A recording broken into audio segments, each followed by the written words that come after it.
मोक्षमार्गस्य नेतारं वेतारं कर्मभूततां ज्ञातारं विश्वतत्त्वानां वन्दे तद्गुणलब्धे। कल हमने चर्चा में किस बात की चर्चा मुख्यता के साथ की थी कि शुद्ध ज्ञान क्या है, बराबर। और मुख्यतः मेरा जो फोकस उसमें रहता था वो इस बात पर है कि शुद्ध ज्ञान के माध्यम से पहले नंबर आप गंभीरता से शुद्ध ज्ञान को समझें। कारण ये है क्योंकि मति ज्ञान है इनपुट यूनिट और शुद्ध ज्ञान है प्रोसेसिंग यूनिट, बराबर। फिर से, मति ज्ञान है इनपुट और श्रुत ज्ञान है प्रोसेस। जीव का कर्म बंधन 5 इंद्रिय के विषयों से डिसाइड नहीं होता। जीव का कर्म बंधन इस बात से डिसाइड होता है कि वो जो 5 इंद्रियों के द्वारा ग्रहण करने वाला जो ज्ञान है उस ज्ञान का उपयोग किस तरीके से करता है।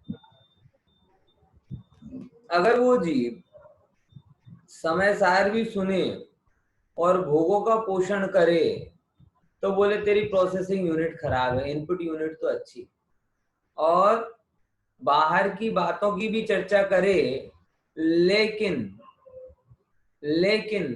अपने अंदर में शास्त्र ज्ञान का बल रखे तो बोले तेरी प्रोसेसिंग यूनिट अच्छी है, तेरा काम बढ़िया हो जाएगा।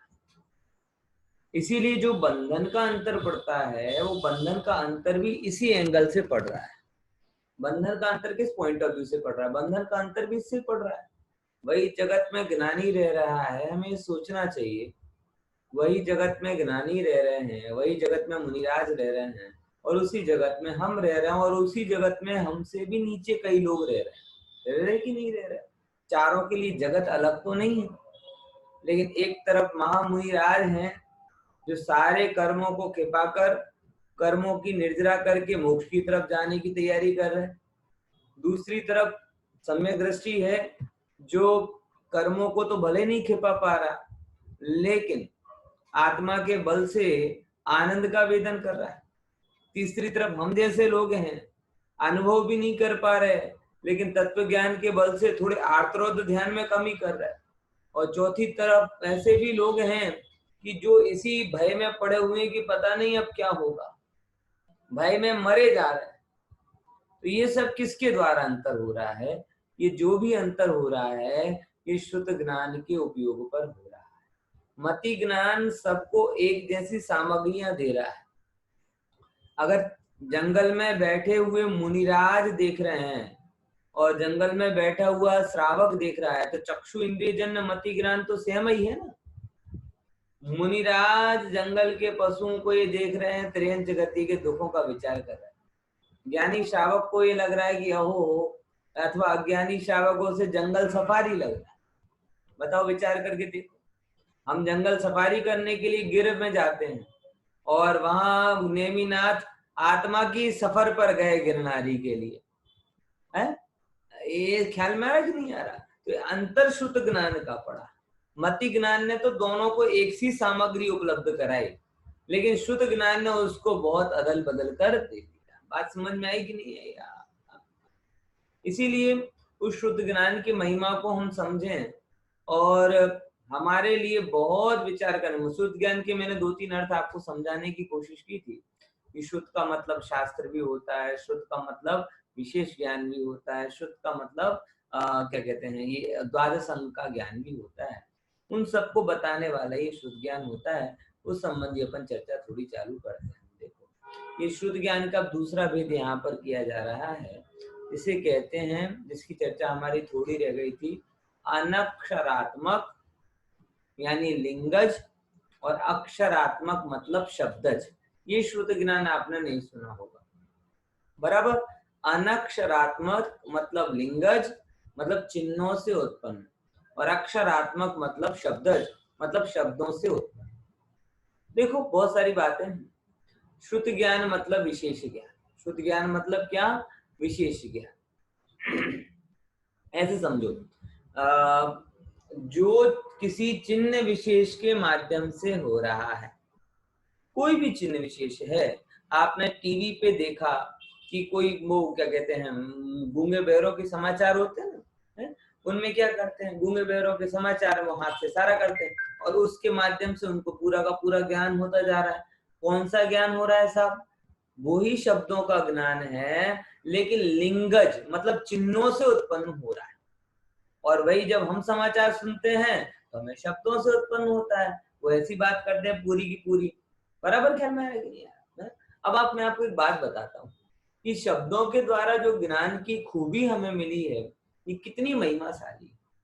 देखो, अभी मेरे घर में बालकनी में देव चकली होती है ना, देव चकली ने अंडे रख दिए और अंडे के बच्चे भी हो गए। हमें तो कोई ऐसी परेशानी नहीं, बहुत ज्यादा अड़ नहीं रहे थे, इसीलिए अंडा घोंसला भी बनाने दिया, अंडे भी रखने दिए, अब बच्चे भी हो गए, हमें कोई दिक्कत नहीं। वेदांत सूजू की आवाज सुन के खेलता है, खुश होता है, अच्छा लगता है। अब समस्या क्या हो गई कि उसके पास में अनक्षरात्मक ज्ञान और हमारे पास में अक्षरात्मक ज्ञान। अक्षरात्मक होता है तो काम कितना सुलभ हो जाता है। अब हालत ये है कि हम लोग जैसे ही बालकनी में जाते हैं, वो झाड़ू उठाने के लिए जाए, कपड़ा उठाने के लिए जाए, 1 सेकंड नजर हटती है, वो आती है, कहाँ चे चे चे चे करके सीधे माथे पर चोंच मार के चली जाती है। वो डरती नहीं है। देखो गजब है ना, क्यों? क्योंकि उसके लिए अनक्षरात्मक, वो ये समझती है कि जो भी बाहर आया है, बराबर, मति ज्ञान ने तो क्या जाना, ये दरवाजे से बाहर आए, लेकिन श्रुत ज्ञान ने क्या प्रोसेस कर दी, ये दरवाजे से बाहर आए मतलब मेरे बच्चों का नुकसान करने के लिए आए। अब भले ही तुम होगे कोई है, तुम भले ही कीड़ी को भी बचा बचा कर चलते हो, लेकिन उसके दिमाग में तो ये भरा है कि ये तो बाहर निकला है मतलब मेरे बच्चे को मारेगा, तो वो यथाशक्य पूरी ताकत के साथ में चोंच मारने में कोई कमी, कोई दया भाव नहीं रखती। अब वहां मैं सोचता हूँ भैया, अक्षरात्मक ज्ञान उसको होता तो समझा देता, जैसे आप लोगों को समझाता हूँ कि हे देव चकली, तू चिंता मत कर, तू निर्भय है, खाने पीने की और जरूरत है तो वो भी हमसे मांग लेना, लेकिन हमें कोई, लेकिन वो है ही नहीं ना। आप सोचो बात कितनी छोटी सी, मनुष्य में अगर ये प्रॉब्लम होती तो एक वाक्य में सुधर जाती ना कि भाई ना भाई हमें कहीं कहीं डिस्टर्ब नहीं करी। लेकिन अब ये जो द्वंद जंग है ख्याल में आ रहा कि नहीं आ रहा, ये जंग कितनी भारी हो गई है, क्योंकि हम अनक्षरात्मक रूप से उसे कैसे बताएं कि भाई तुम्हारे बच्चों को हमसे कोई खतरा नहीं है, तुम्हारे बच्चे सौभाग्यशाली है कि पंडित के घर में पैदा हुए हैं, कोई खतरा नहीं। ख्याल में समझे? लेकिन लेकिन अब तो आप समझ रहे हो ना कि अनक्षरात्मक। अब मैं आपको ये बताना चाहता हूं, ये तो दृष्टांत मैंने आपको दिया, सिद्धांत मुझे बताना है कि बोलने की लब्धि कितनी बड़ी लब्धि है। आप विचार करके देखो कितना आसान हो जाता है इसके माध्यम से अपना जीवन, अक्षरों के माध्यम से, शब्दों के माध्यम से। आप कल्पना भी करके देखो कि अगर ये अक्षरात्मक शुद्ध ज्ञान नहीं होता तो हमें हमारे व्यवहार के लिए कितनी तकलीफ होती, कितना कठिन पड़ जाता। एक चीज भी अगर आप लानी हो और आपको उसका नाम याद ना आए तो दुकान पे खड़े हो जाओ तो कितनी तकलीफ होती। तो आप सोचो कि आपके पुण्य का उदय कितना है कि आपको वो सब चीजें सहज भाषा के माध्यम से आप कह सकते हैं, बता सकते हैं। बराबर ख्याल में है कि नहीं है? लेकिन ये भी मुझे नहीं बताना, मुझे तो ये बताना है कि ये सारे जो अक्षर हैं, ये सारे अक्षर द्वादशांग के हैं। किसके हैं? द्वादशांग के हैं। और भाई साहब द्वादशांग के अक्षर हैं, एक एक शब्द आपका है ना वो द्वादशांग का है, इसीलिए एक एक शब्द का प्रयोग भी जिनवाणी के लिए होना चाहिए।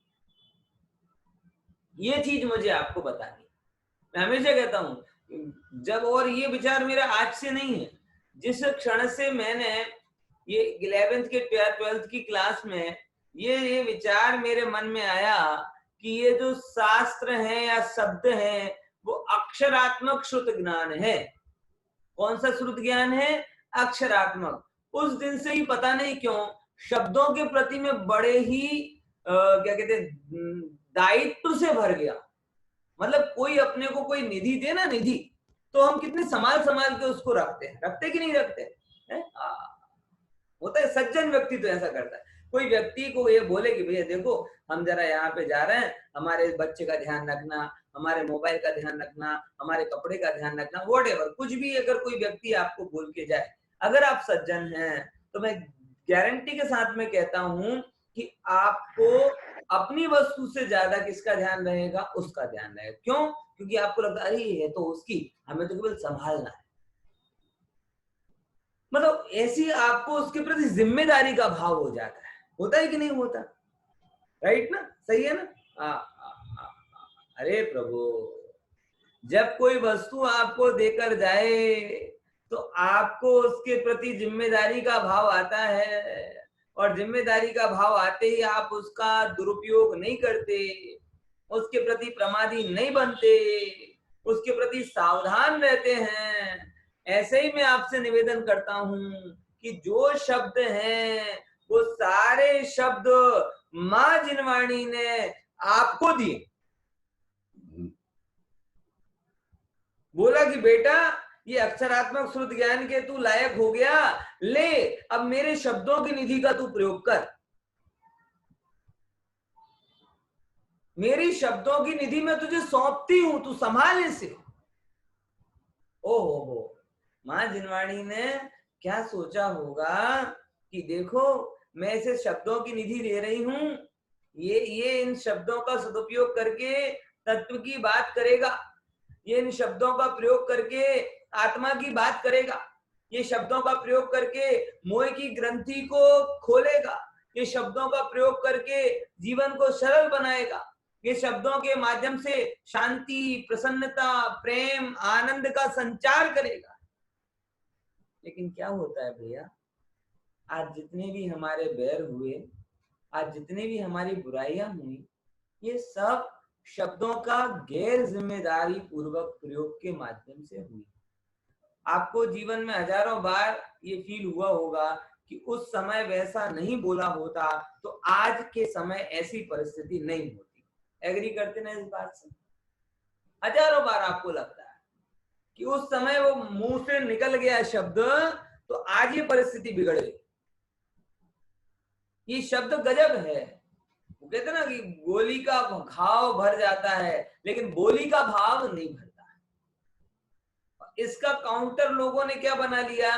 मीठे बोलो, मीठे बोलो। मीठे बोलने का प्रश्न नहीं है। मैं आपको ये नहीं कहना चाहता कि बोली का भाव क्या कहते हैं भरने के लिए आप मीठे मीठे मिठ बोले बन जाओ, मीठी छुरी बन जाओ, ये नहीं कहता। मैं कहता हूं कि आप सत्यवादी बनो, आप शब्दों का वजनदारी पूर्वक प्रयोग करो, आप शब्दों की ताकत को समझो, और जो भी चीज आप कहो उस चीज में अपनी प्रामाणिकता महसूस करो, सत्यता को महसूस करो। अब विचार करके देखो, हमें अक्षरात्मक श्रुत की उपलब्धि हुई है और इसके माध्यम से हम हजारों प्रकार की विकथा करते हैं। पता नहीं क्यों ये विकथाओं में हमें क्यों रस आता है इतना ज्यादा। अभी तो विकथाओं के भेद बढ़ाए जाए ना तो कोरोना विकथा टॉप की रहेगी। कौन सी विकथा? कोरोना विकथा। जिसको देखो टोटल या तो बात नहीं करता या बात करेगा तो टोटल बात का 30 से 40% टाइम किसके अंदर लगाता है? कोरोना। अब ये कोरोना विकथा से क्या होगा? तुम्हें कोरोना अत्यंत प्रिय लग रहा है ना, अगर ऐसी विकथा करते करते आयु बढ़ी तो एक इंद्रिय में कोरोना की पर्याय में उत्पन्न होना पड़ेगा। समझ लेना, ख्याल में आया? क्योंकि जो विचार आपके चलते हैं क्या कहते हैं वैसी गति हो जाती कई बार। अगर सेठ को पानी पानी का विचार करते करते आयु बंधी तो पानी में मेंढक बन गया, तो आप कोरोना कोरोना का विचार करते करते अगर आयु बंधेगी तो एक इंद्री कोरोना की पर्याय में उत्पन्न हो जाओ, इसमें क्या नवाई? समझ में आ रहा कि नहीं आ रहा भाई साहब? इसीलिए मैं कहता हूं विकताओं में समय मत गवाओ। बोलना जरूरी नहीं है, जरूरत के अनुसार बोलना चाहिए। शब्द समझ में आया क्या बोल रहा हूं? बोलना जरूरी नहीं है, जरूरत के अनुसार बोलना चाहिए। बोलने के पहले सत्य का असत्य का निर्णय कर लेना चाहिए। बोलने के पहले हितकर अहितकर का निर्णय कर लेना चाहिए। बोलने के पहले इस बात का विचार कर लेना चाहिए कि ये मेरी बोली शक्कर की गोली निकलेगी कि बंदूक की गोली निकलेगी, मतलब प्रिय रहेगी कि अप्रिय रहेगी, क्या रहेगी, ये सब निर्णय पहले हो जाने चाहिए। लेकिन गजब यही बात है, एक बहुत ही सार्थक वाक्य मैंने बहुत पहले पढ़ा था, मैं फिर से आप लोगों को दोहराता हूं कि बच्चा जीव व्यक्ति 2 साल में बोलना सीख जाता है, लेकिन क्या बोलना चाहिए ये जिंदगी भर तक नहीं सीख पाता। इसीलिए मेरा तब का निर्णय, जो मैं 15-16 साल का था, जब से मैंने पहली बार ये सूत्र पढ़ा था और पहली बार मैंने सुना था कि श्रुत ज्ञान 2 प्रकार के होते हैं, अक्षरात्मक श्रुत ज्ञान और अनक्षरात्मक श्रुत ज्ञान, तब से ही मैं शब्दों के प्रति यथा योग्य जिम्मेदारी का प्रयोग करता हूं। जिम्मेदारी समझ गए ना, कि मैं मेरी तरफ से ऐसा विचार करता हूं कि मेरे मुख से निकलने वाला एक भी शब्द निरर्थक ना हो, अप्रमाणिक ना हो, व्यर्थ ना हो, कषाय का कारण ना बने, संसार का राग उत्पन्न ना कराए, बने तो तत्व ज्ञान को उत्पन्न करे, बने तो भेद ज्ञान का जनक हो, बने तो मां जिनवाणी का प्रतिपादक हो। अगर ऐसा भी ना हो तो कम से कम प्रसन्नता और शांति का वातावरण बना के रखे। ऐसे ही शब्द हमारे मुंह से निकलने चाहिए। यही अक्षरात्मक श्रुत ज्ञान का सदुपयोग है। और अक्षरात्मक श्रुत ज्ञान का अगर आपने इस पर्याय में सदुपयोग नहीं किया तो देव चकली के जैसा होगा। जैसे रोज हो रहा है, 1000 बार हो रहा है, उसको हमेशा यही लगता है कि मेरे बच्चों को मार देंगे, मेरे बच्चों को मार देंगे। अरे भाई साहब, किसी को कोई नहीं मारने वाला, लेकिन उस दुख का क्या करने वाला है। जो इस अक्षरात्मक शुद्ध ज्ञान का सही सदुपयोग नहीं करेगा, नियम से वो अनक्षरात्मक की दशा में चला जाएगा। शब्दों की क्या कहते हैं उपलब्धि फिर उसे नहीं होगी, मात्र संकेतों से ही काम चलाना पड़ेगा। यानी असैनी पंचेंद्रिय और सैनी पंचेंद्रिय में भी त्रियंच आदि गतियों में ही उत्पन्न होगा, अधोगति में उत्पन्न होगा। बराबर। तो आज से ही, अभी से ही आप शब्दों के प्रति क्या बनो, जिम्मेदार बनो। बराबर। आगे अपन बात करते हैं। क्लियर हुआ? इसमें कोई प्रश्न है? देखो आगे ये यहाँ पे बता रहे हैं। देखो अनक्षरात्मक क्या कहलाता है, एक इंद्रिय से पंचेंद्रिय तक होता है स्वामी। और अक्षरात्मक कौन होता है, मतलब सिर्फ पंचेंद्रिय, सिर्फ पंचेंद्रिय। पंचेंद्रिय में भी मुख्य रूप से कौन, त्रियंच आदि में तो कोई अक्षर है नहीं है, ची ची चू चू चू की दुनिया है, आप समझते हो ना। इसीलिए आप बच्चों को पूरी गाय की भाषा सिखाना है तो एक शब्द में कह देते हो गाय कैसे बोलती, बोलता बा है, बकरी कैसे बोलती, बोले मैं है। बोलो, विचार करके देखो, ये एक शब्द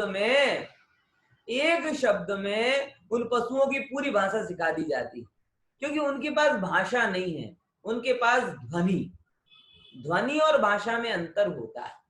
बराबर समझना है। हमारे पास ध्वनि नहीं है, हमारे पास भाषा भी है। क्लियर? अब देखो, तो स्वामी का ख्याल में अब प्रमुखता क्या लिया है इसमें, तो प्रमुखता बताते हैं, इससे कुछ व्यवहार प्रवृत्ति नहीं है, इसीलिए प्रमुख नहीं है। जो देखो अनक्षरात्मक ज्ञान कैसा है, कोई व्यवहार इससे नहीं चलता। ये पशुओं के पास कोई भाषा नहीं है, इसीलिए हंसी में भी बाबा है ना। गाय होगी ना, अगर हंसेगी तो भी बाबा करके हंसेगी, बै बै करके, रोएगी तो बै बै करके, खाएगी तो बै बै करके, जो भी है उसकी एक ही भाषा है, दूसरी कोई भाषा नहीं है।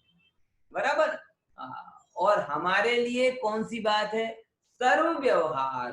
सर्व व्यवहार का क्या खुलासा दिया, एक एग्जांपल दिया लौकिक का, जैसे लेन देन होता है कि नहीं होता। आपको कोई चीज चाहिए हो, आप फट से नाम दे देते हो, जहां से ले आना।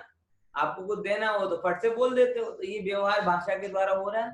दूसरा नंबर शास्त्र पठनादि, शास्त्रों का पढ़ना गजब है ना, कि अगर आपको ये पता ही नहीं होता भाषा क्या है तो हम कैसे सिखाते। बताओ विचार करके, देशना लब्धि कैसे होती आप। शास्त्र तो शब्द तो हैं, लेकिन आपको उसके वाचक और वाच्य संबंध का पता ना हो तो कैसे काम चलता।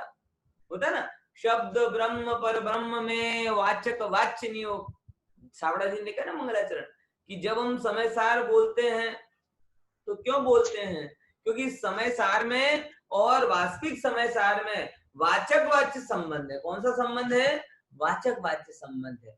इसीलिए जब हम किसी को बोलते समय सार, ओहो, तो तुरंत ही हमें उस चीज की बात ख्याल में जाती। समय सार मतलब भगवान ख्याल में आया। तो आत्मा का भी पूरा व्यवहार शब्दों पर टिका हुआ है। देखो एक एक बीच में प्रकरण याद आता है, मैं बताता हूँ। हमारे श्वेतांबर भाई बहुत अच्छा एक उनका नियम है जिसका बड़ी चुस्ती से पालन करते हैं। बोले लिखे हुए कपड़े नहीं पहनते, चप्पल भी हो उसमें कुछ लिखा हुआ हो तो नहीं पहनते, कपड़े भी हो तो उसमें कुछ लिखा हुआ नहीं पहनते। अच्छी बात है। मैंने पूछा क्यों, तो बोले भाई साहब देखो शब्द क्या है, जिनवाणी के अंग हैं, उनको पैरों में रखना अच्छी बात नहीं है, उनको उनको पहनना अच्छी बात नहीं। मैंने कहा बहुत बढ़िया बात है, सर माथे आपकी आज्ञा, लेकिन जो आप बोल रहे हो वो भी जिनवाणी का अंग है। और गजब ये कि जो बात जिससे मैंने पूछा था वो पंडित था और बोलने का बिल्कुल भी भान उसे नहीं रहता। मैंने कहा कि तू जितना सावधान इन कपड़ों पर छिपी हुई जिनवाणी के अक्षरों के प्रति है, मैं तेरी इस खूबी की प्रशंसा करता हूँ, लेकिन साथ ही साथ ये निवेदन भी करता हूँ कि तेरे मन में जो जिनवाणी छपी है और उस जिनवाणी को प्रिंटिंग तू वचनों के माध्यम से करता है, उसके प्रति भी सावधान हो जा। बराबर क्या में वो इतना चुस्त था कि बनियान भी ऑर्डर दे के बनवाता था, क्योंकि हर एक बनियान में लिखा हुआ रहता, कहीं लक्स, कहीं डॉलर, कहीं फलाना, कहीं फलाना। तो बनियान होती ना, बनियान भी वो ऑर्डर दे के मंगवाता था। बोले क्यों, इस पे भी लिखा हुआ तो हम नहीं पहनेंगे। अच्छी बात है भाई साहब, छोटे से छोटे 3 अक्षर का तू ध्यान रखता है और पूरा का पूरा झगड़ने में बिना विचारे बोलता जाता है। ये इन शब्दों का क्यों ध्यान नहीं है, वो भी तो जिनवाणी है। वो भी द्रव्य स्रोत है भाई साहब। आपको पता है अरहम शब्द है ना, अरहम शब्द, अरहम, अरहम शब्द का मतलब शास्त्र होता है, जिनवाणी होता है। आपने देखा ओम रीम श्रीम अरहम नमः, अरहम शब्द आता है। अरहम, अरहम क्यों बोलते हैं, अरहम का मूल अक्षर का जैसे होता है ना, ओम पंच परमेष्टि का वाचक है, बराबर, रीम 24 तीर्थंकर का वाचक है, ऐसे ही अरहम शब्द जिनवाणी का वाचक है। क्यों वाचक है, आप समझना। संस्कृत की जो वर्णमाला है, जैसे हिंदी की वर्णमाला आ से लेकर ज्ञा तक चलती है, इंग्लिश की वर्णमाला ए से लेकर जेड तक चलती है। संस्कृत में जो वर्णमाला निर्धारित की गई है वह आ से लेकर हा तक चलती है, क्योंकि क्षत्रज्ञ ये जो 3 शब्द है ना, वो क्षत्रज्ञ संयुक्त अक्षर हैं, इसलिए संस्कृत में उन्हें अलग से नहीं गिना जाता, संयुक्त करके बने। तो जिनवाणी कहां से, अक्षर कहां तक आते हैं, आ से लेकर हा तक। तो गजब है। अरहम शब्द का मतलब क्या किया, बहुत सी जगह अरहम पाठशाला चलती है, श्वेतांबर में नम्र मुनि के कारण अरहम पाठशाला चल रही है, अलग अलग जगह हम भी अरहम अरहम कहते हैं। तो अरहम का मतलब क्या है, आ से लेकर हा तक, ए आ से लेकर हा तक जो शब्द हैं, अ आ इ ई उ ऊ ए आई ओ का ख गा गा गा, जो भी हैं वो शब्द सारे के सारे अक्षर आ से लेकर कहां तक, हा तक के। समझे कि नहीं समझे, अभी देखो मैंने बोला आहा, ये भी गजब है। गुरुदेव भी आहा बोलते थे तो क्या बोलते, आ से लेकर हा तक, आहा। समझ आया कि नहीं है, आ से लेकर हा तक जो भी निकलेगा वो सब जिनवाणी। बोलो भाई, मजा आया ना, बोलो आहा। मतलब आहा बोला मतलब आ से लेकर हा तक, अरहम बोलो चाहे आहा बोलो सब बराबर, क्योंकि अरहम का भी वाच्य क्या है, ए से लेकर, आ से लेकर हा तक जो भी अक्षर हैं उनमें जो निबद्ध है ऐसी जिनवाणी। ऐसे ही आहा जब बोलते हैं तो आहा में आ से लेकर हा तक जो भी बोला गया वो सब है, वो सब जिनवाणी का है, इसीलिए वो सब हमारे लिए आनंद का देने वाला है। आहा।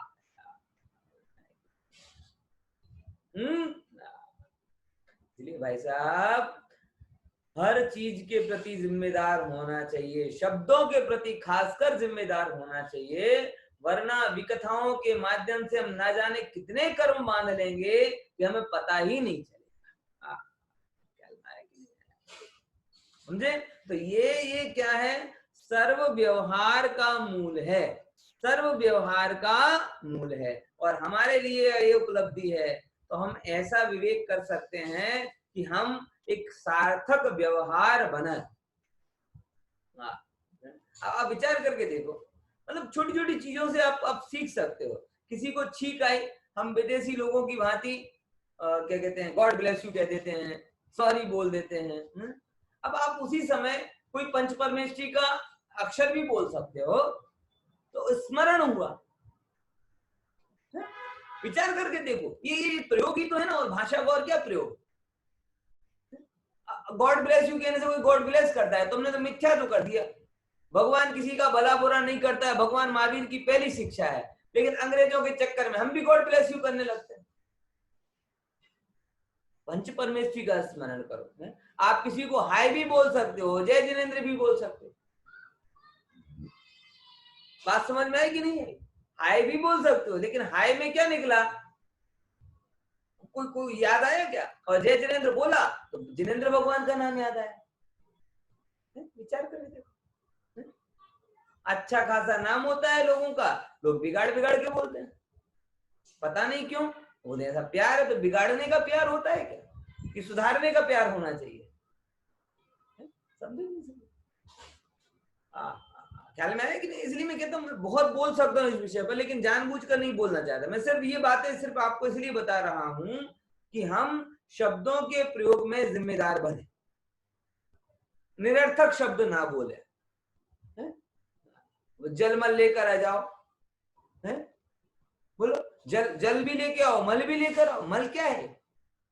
तो ये सब एक्स्ट्रा शब्द बोलते हैं, निरर्थक शब्द बोलते हैं, बिगाड़ के शब्द बोलते हैं।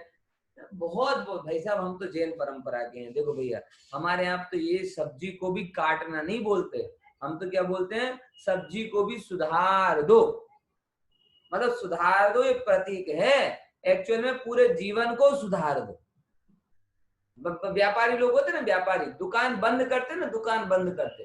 अब देखो, नहीं बंद नहीं करते साहब, मंगल करते। हम क्या करते हैं? देखो बनियों का व्यवहार क्या कर दी, दुकान मंगल कर देते। मंगल, अच्छा बंद करना मतलब मंगल है, तो फिर सुबह खोल कर अमंगल क्यों करते हैं? बोलो बोलो, कहाँ गए व्यापारी? है? बोलो, क्या कर दी साहब, रात के टाइम पे दुकान को मंगल किया है, तो फिर सुबह खोलकर अमंगल क्यों करते हो? अरे पंडित जी ऐसा थोड़ी होता है, वो तो व्यवहार है। मतलब आपने शब्दों में व्यवहार का नियंत्रण किया ना, तो फिर जीवन में व्यवहार ऐसा क्यों नहीं निभाते? बोलो, हमारे बुंदेलखंड में दुकान को बड़ा बंद करने की जब बात आती है ना, तो कहते दुकान बढ़ा दो। क्या कर दो? बंद मत करो, बढ़ा दो। बढ़ा दो मतलब बढ़ाओ। बोलो, विचार करके देखो। मतलब ये चीज मैं सिर्फ आपको बता रहा हूँ कि हमने लोक व्यवहार में शब्दों का अपने लाभ के लिए बहुत अच्छा प्रयोग किया है। अब जरूरत ये है कि हम आत्म कल्याण के लिए भी शब्दों का प्रयोग करें। बराबर?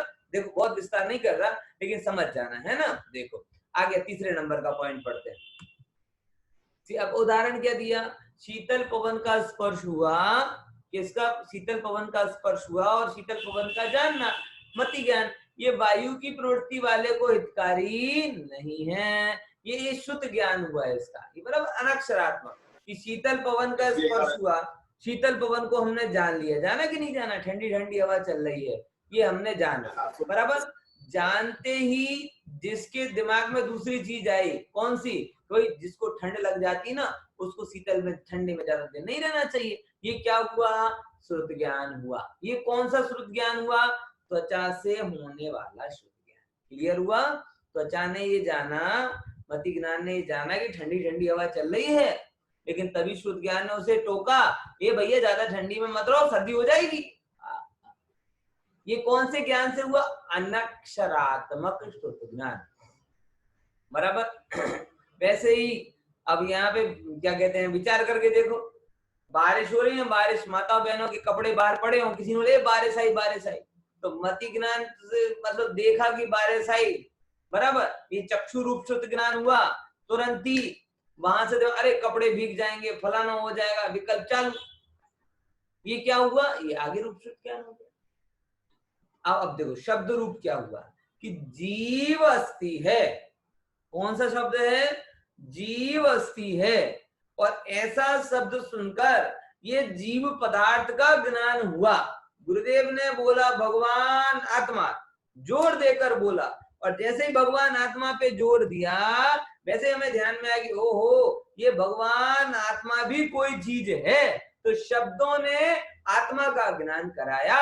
ये कौन सा ज्ञान हुआ? अक्षरात्मक शुद्ध ज्ञान। बराबर।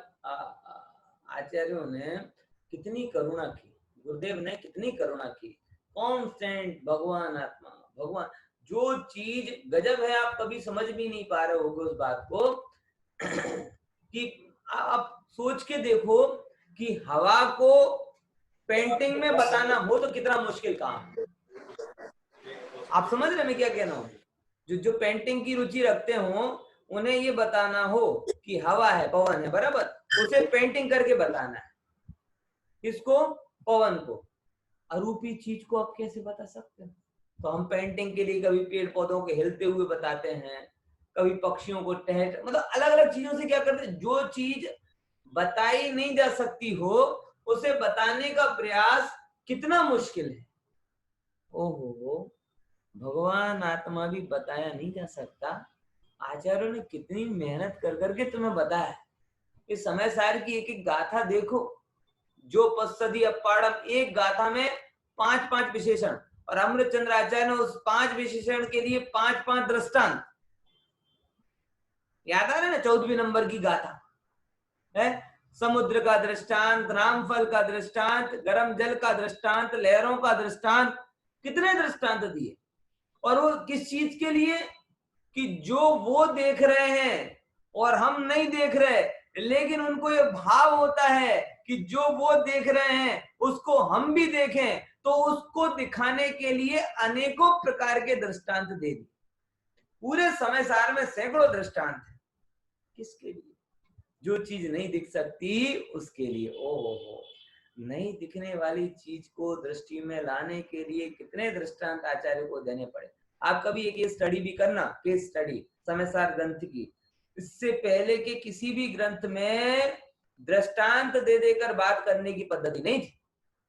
आप मूल ग्रंथों को देखोगे ज्यादा दृष्टांत का प्रयोग नहीं होता, लेकिन समय सार में आचार्य कुंद देव ने उस अरूपी आत्मा को बताने के लिए कितने दृष्टांत दिए हैं मूल गाथाओं ने, उसकी आप तैयारी करके देखना।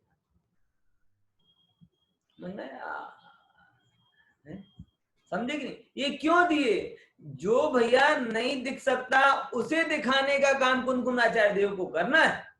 जो जानने में नहीं आता उसे जनाने का काम कुंद आचार्य देव को करना है। इसीलिए शब्दों के और साधन कुछ और नहीं, साधन केवल शब्द। तो दृष्टांतों के माध्यम से, शब्दों के माध्यम से बारंबार आत्मा आत्मा है।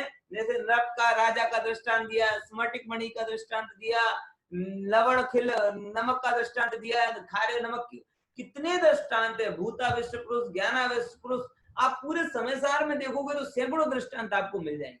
अमृतचंद्र आचार्य ने भी उसमें बहुत सारे दृष्टांत जोड़ दिए। ये किसके लिए? कि जो तेरी दृष्टि में नहीं है वो तेरी दृष्टि में आ जाए, इसके लिए दृष्टांत दिए। और ये सब कैसे हुआ? जीव पदार्थ का अक्षरात्मक ज्ञान, जिसे शब्दों के माध्यम से बताया नहीं जा सकता, ऐसी चीज को बताने के लिए आचार्य ने समय सार लिख दिया। जैसे हवा को पेंटिंग के माध्यम से बताया नहीं जा सकता, लेकिन पेंटर को बताने का भाव होता है, तो पेड़ को हिलता हुआ बताता है, पक्षियों को चहचहाता हुआ बताता है, और उसके माध्यम से हम अंदाजा लगा लेते हैं कि हवा चल रही है। बराबर समझ में आया कि नहीं? ऐसी बात है। अब देखो थोड़ा और अपन समझते, एक और बहुत अच्छी बात यहाँ पर आती है कि अक्षरात्मक जो ज्ञान है, शुद्ध ज्ञान, उसके भी दो भेद हैं। कौन कौन से? द्रव्य श्रुत और भाव श्रुत, ये भी गजब है। द्रव्य श्रुत क्या है? पुद्गल द्रव्य स्वरूप वर्ण शब्द वाक्य पद द्रव्य श्रुत है, जिनवाणी द्रव्य श्रुत है। देखो समझना कि श्रुत पंचमी के दिन जिस सठखंडागम ग्रंथ की रचना हुई तब से लेकर आज तक जितने भी ग्रंथ के आकार के रूप में उपलब्ध हैं वो सारे ग्रंथ द्रव्य श्रुत हैं। समय सार द्रव्य श्रुत, जो 415 गाथाओं में है ना वो द्रव्य श्रुत है। प्रवचन सार द्रव्य श्रुत है, पंचास्तिकाएं द्रव्य श्रुत है। ओ हो, ये सब द्रव्य श्रुत है। लेकिन द्रव्य श्रुत की कीमत तो बहुत कम होती है, भाव श्रुत अधोगतिका है। और भाव श्रुत क्या है कि जो सुनकर आपके मन में भाव उत्पन्न हुआ वो भाव श्रुत है, जो ज्ञान अंदर में उत्पन्न हुआ वो भाव श्रुत है। कीमत किसकी है? द्रव्य श्रुत की कि भाव श्रुत की? अगर द्रव्य श्रुत की कीमत हो तो आज के समय में सबसे बड़ा श्रुत ज्ञानी मोबाइल बन जाए कि नहीं बन जाए? मेरे मोबाइल में कितने ग्रंथ आ गए बताओ, विचार करके। पूरी सठखंडागम के भाव, पांचों परमागम, तत्वार सूत्र की सारी टीकाएं, बराबर। एक कोई भी 32 GB का कार्ड हो ना उसके अंदर सब आ जाएगा। तो द्रव्य श्रुत का धनी तो ये मोबाइल भी हो गया। पूजने लगो इसको श्रुत केवली, पंचम काल का खरा श्रुत केवली।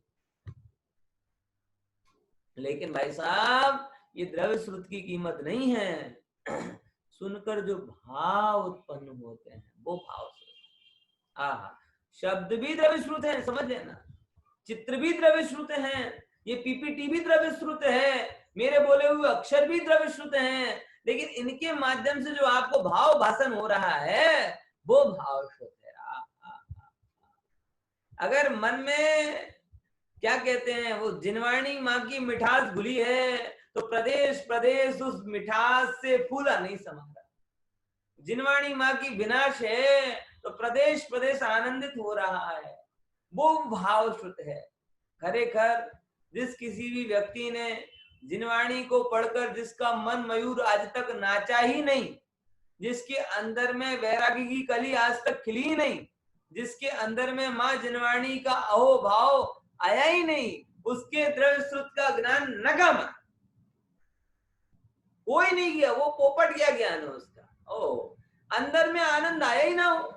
कैसी अद्भुत बात है, कैसी अद्भुत बात है। मुझे एक बीच में श्रीमद जी की लाइन याद आती है, मैं बताता हूँ, बहुत बढ़िया बात है कि श्रीमद जी को जब समय सार मिला, आपको भी पता होगी वो वृत्ति, लेकिन बहुत महत्वपूर्ण, समय ना रहे इसके लिए बता देता हूँ जल्दी, कि समय सार मिला तो उन्होंने पोस्टमैन को रत्न दिए।